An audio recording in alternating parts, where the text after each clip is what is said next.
You're looking at the terrace on the downhill side of the orchard. So the orchard is right on the other side of those wild plum trees there.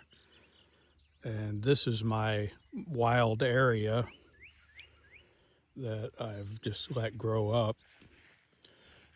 Back when we first moved into the house here, this was pasture, and it wasn't really mowed at that time, but I kept it mowed for probably about 2 or 3 years. And then I decided to let it grow up, and I just mowed a path through this. It's just a walking trail, kind of a nature hike, and it's getting really grown up. Like the pecan trees are providing shade now already. The wildlife just loves this trail, and I enjoy walking it too.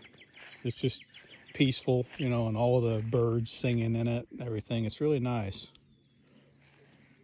I think it's a good way to share your land with nature. Now, there's all kinds of different plants in here. There's a lot of persimmons trees like that one there. And I already mentioned the pecans. There's several invasive species in here too. It would be a nightmare to try to cut them all out. So I'm just giving the native plants a chance to try to take over this area, and that's about all I can do, really. And yes, I'm even letting locust trees grow in here against my better judgment, because the thorns on those are huge and they like to poke tires and mowers.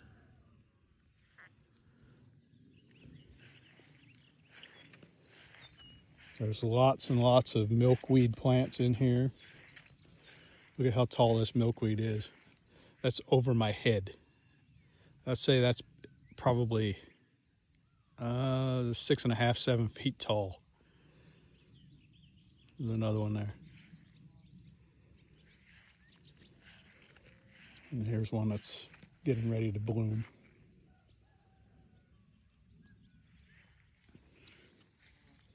And everybody knows that monarch butterflies need milkweed.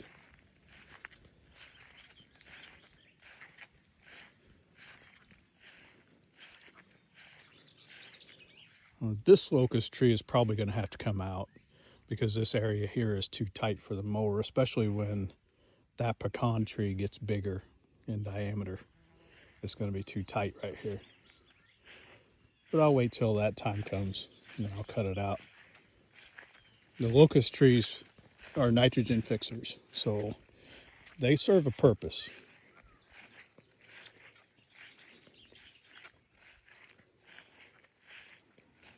There's a huge Queen Anne's lace. Pollinators love that plant.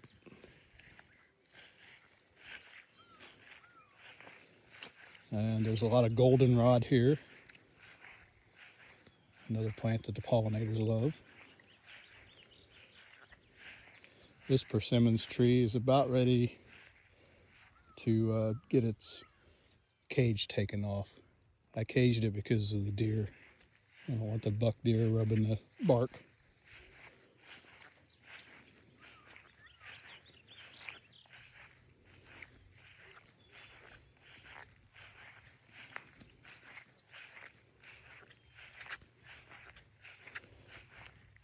The trail just kind of winds around this area. I think this whole triangle, I'm guessing, is somewhere around 2 acres, maybe 3.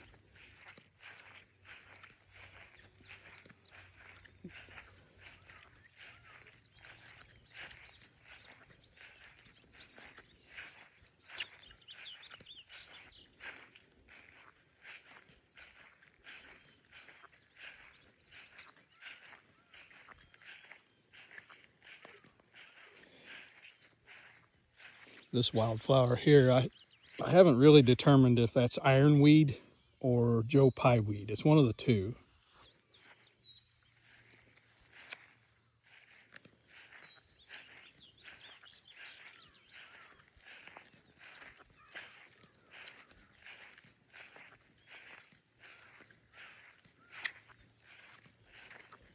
The trail here could be narrow a little bit more. It's pretty wide. Eventually I want it to feel like I'm walking through a forest.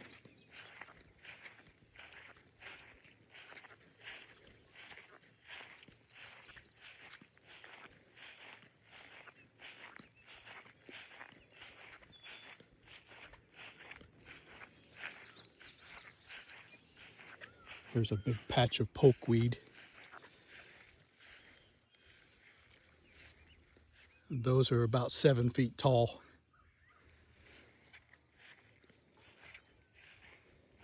There's a little mulberry tree. The deer keep it chewed down. That's basically deer candy right there. Oh, there's some blackberries. I didn't even realize there was blackberries here. That's pretty cool. Look at that. And they're ripe. See there? Beautiful blackberries. I'm about to come back and pick them. Get a couple to eat right now. These are delicious. Wild blackberries are 10 times better than tame thornless ones, in my opinion. See? Really nice.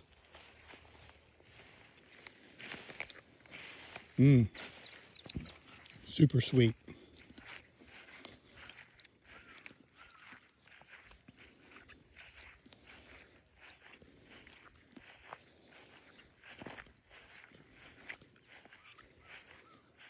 This one's an invasive. It's autumn olive, but I'm just going to let it grow because it does provide food for the birds. The songbirds really like it. And this is just loaded with berries.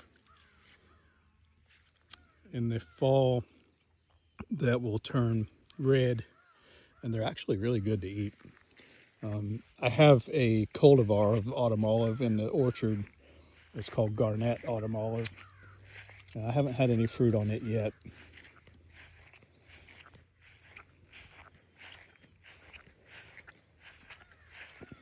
Autumn olive is a nitrogen fixer.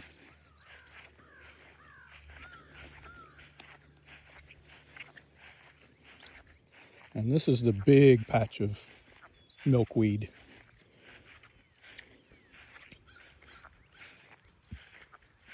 Right here, this is the biggest patch.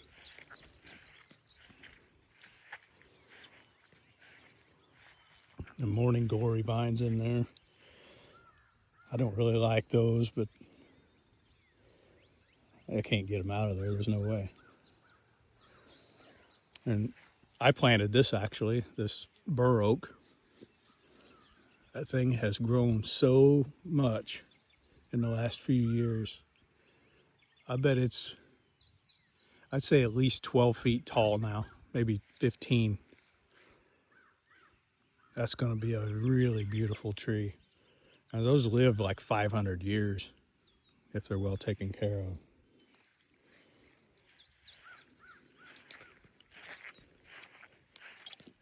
Lots of wild plum.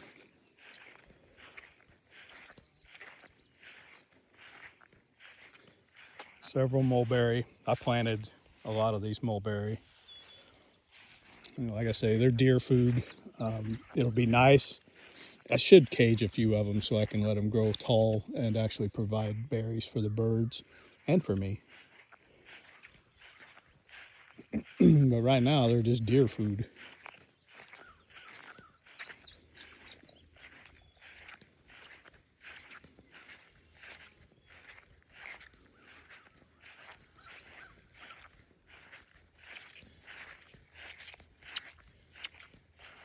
People don't like mulberry trees around their house because the birds eat them, and then when they poop, it's purple, and it leaves purple on your car.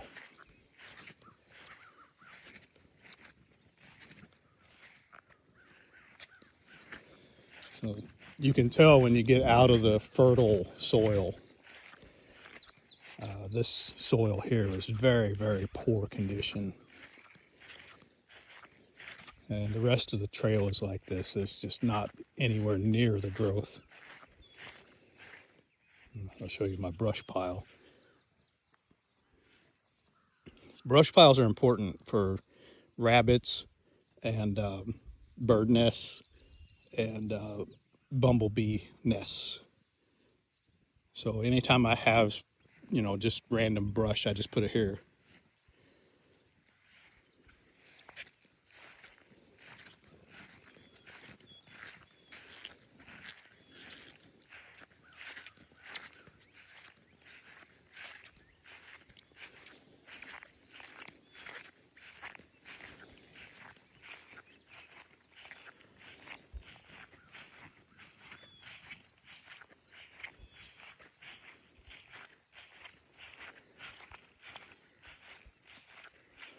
There's a fragrant sumac bush that's struggling against that invasive weed. But it is surviving, barely.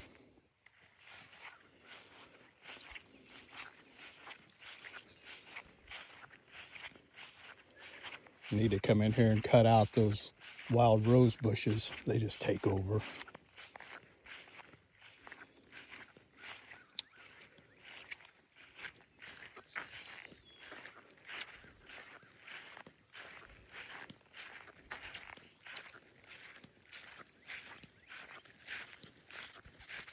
I should have took my shoes off because you hear me walking and squeaking. Anyway, that's the end of the trail right here. Oh, on each side of this end of the trail, I made these beds. So I planted an old-fashioned lilac there, and then this little tree. I don't know what it is. It just grew there naturally, but it's not wild plum. It's something else. And then I put some sea berry in there. And then here's this one on this side. And that was a Bradford pear that was wild. I grafted onto that Ayers pear, if I remember right. And there's sea berry too.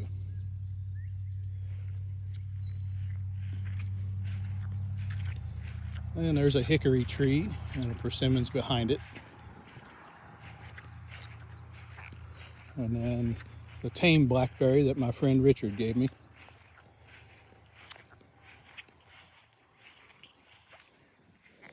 It was struggling until I put this mulch around it. Now it's in pretty good shape.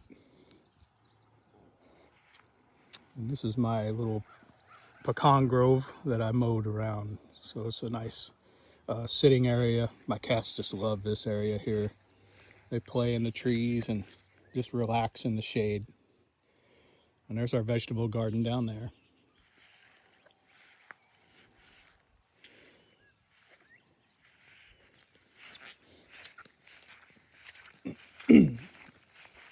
So this low area here stays wet all the time. So I put in some trees that like that kind of soil, like the sycamore trees and the willows and hawthorns.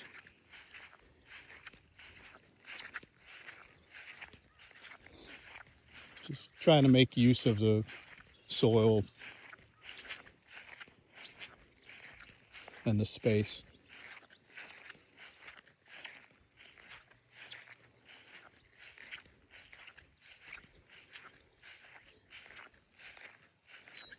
The willows are an important food source for bees early in the spring.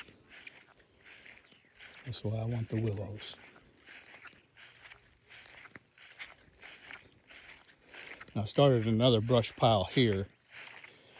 The idea behind this brush pile is as it breaks down, hopefully it'll kind of cause a dam here and hold water. Kind of just not really hold it, but slow it down. That's the idea there.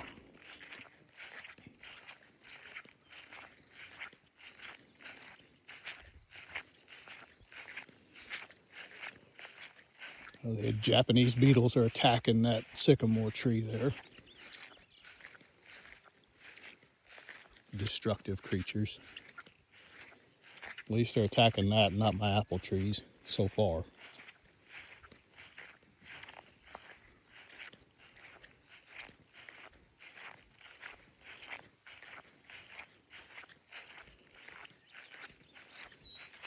Here's the other side of that milkweed patch.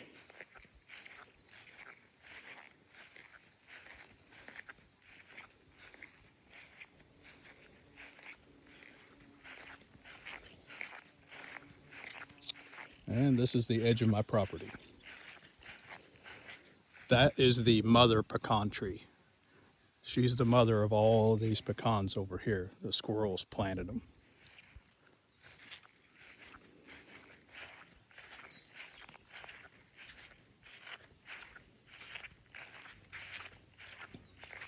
And I keep a trail mowed along the edge of the property, like all the way around the edge of the property. Oh, this is a snowberry, kind of a neat native.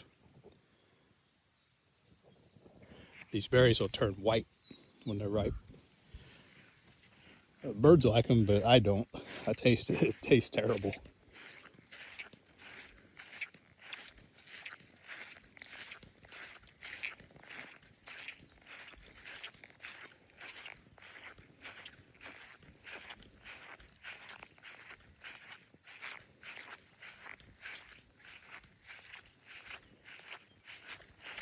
It'd be kind of nice in that walking trail area to set up a sitting area, like mow just a small area enough to have a picnic table and just be able to sit there and listen to the birds and just watch the animals. I think that'd be a good idea.